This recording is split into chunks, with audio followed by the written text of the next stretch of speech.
है, ना कुरान तर्जुमे से पढ़ने का टाइम है, ना अल्लाह को याद करने का वक़्त है। माल माल माल, सुबह उठते हैं, रात को सोते हैं। 24 घंटों की फिक्र क्या है? 10,000 से 20,000 कैसे होंगे?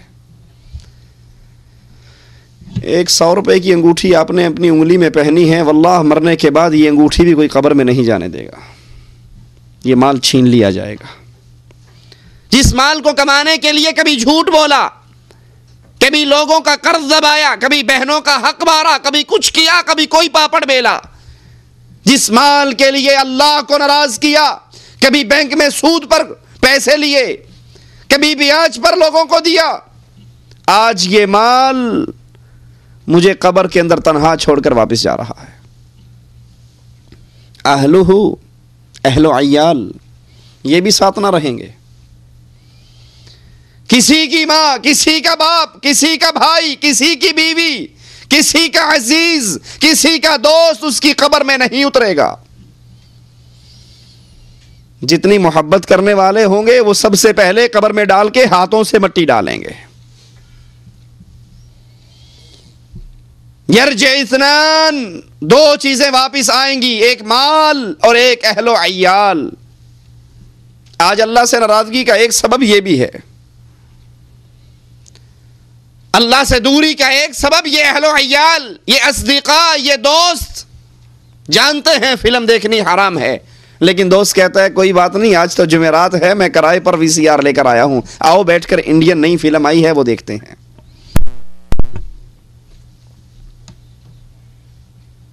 जानता है बीवी को पर्दा करवाना वाजिब है, लेकिन सोचता है अगर बेगम को भाई से पर्दा करवा दिया, देवर और जेठ से, तो भाई नाराज हो जाएगा। कोई बात नहीं, अल्लाह रसूल को साइड पे रहने दो, माहौल के मुताबिक चला करते हैं। अहलो अय्याल को राजी रखते हैं। बेगम फोन करती है, वापिस आ रहे हो? तो आते हुए एक बड़े साइज का कलर टेलीविजन CD प्लेयर लाना ना भूलना, क्योंकि घर के अंदर केबल आम हो गई है और हमारे घर के अंदर वही पुराना ब्लैक एंड व्हाइट टीवी चलता है। जो किसी ने कहा, दोस्तों को राजी रखा, बेगम को राजी रखा, माहौल और मुआशरे को राजी रखा, बिरादरी और भाइयों को राजी रखा, एक अल्लाह की रज़ा की फिक्र नहीं की। अल्लाह की कसम, ये माल भी छोड़कर चला गया, ये अहलो अय्याल भी छोड़कर चला गया। यबका वाहिदुन, एक चीज ऐसी है जिसने मुझे और आपको कब्र में कभी अकेला नहीं छोड़ना, और वो क्या है? आपके और मेरे अमल। इक़रा किताबक, अपनी डायरी पढ़िए, अपने 24 घंटों को चेक कीजिए, कैसे अमल कर रहे हो। रसूलुल्लाह सल्लल्लाहु अलैहि वसल्लम फरमाते हैं, इंसान को कब्र में रखा जाएगा, एक डरावनी शक्ल का नौजवान आएगा, नफरतें, बदबू, ताफुन, गंदगी, शक्ल है बदनाक। ये पूछेगा मन अंत, तुम कौन हो? वो जुबाने हाल से कहेगा, अब पूछता है मैं कौन हूं? इन्नी अमलु का सही है, मैं तेरे वो गंदे करतूत हूं जो दुनिया पे करके आया। मुअज्जिन कहता रहा हय्या अलस सलाह, लेकिन तू पाकिस्तान इंडिया क्रिकेट मैच में लगा हुआ। मुअज्जिन कहता रहा मस्जिदों को आबाद कर ले, तू गानों और फिल्मों की मजलिसों को आबाद करता रहा। इन्नी अमलु का सही है, मैं तेरे वो गंदे करतूत जो दुनिया में करके आया, आज असल शक्ल में तेरे सामने हूं। तेरे अज़ाब के अंदर मजीद इजाफे का सबब बनूंगा।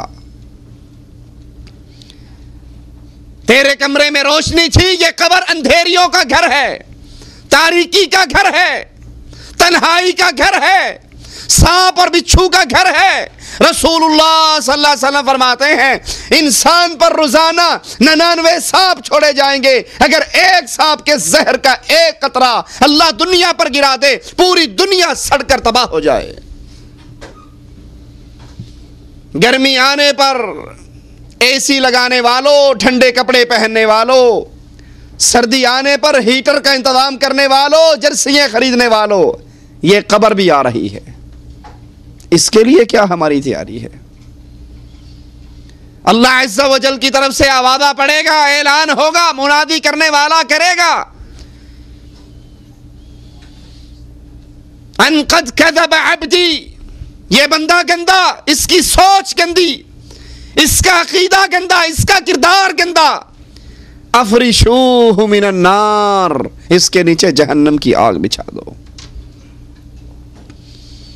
इसके ऊपर जहन्नम की आग की चादर चढ़ा दो, इसके लिए इसकी कब्र में जहन्नम का गड्ढा, जहन्नम का दरवाजा खोल दो, यह कब्र जहन्नम का गड्ढा बन जाएगा।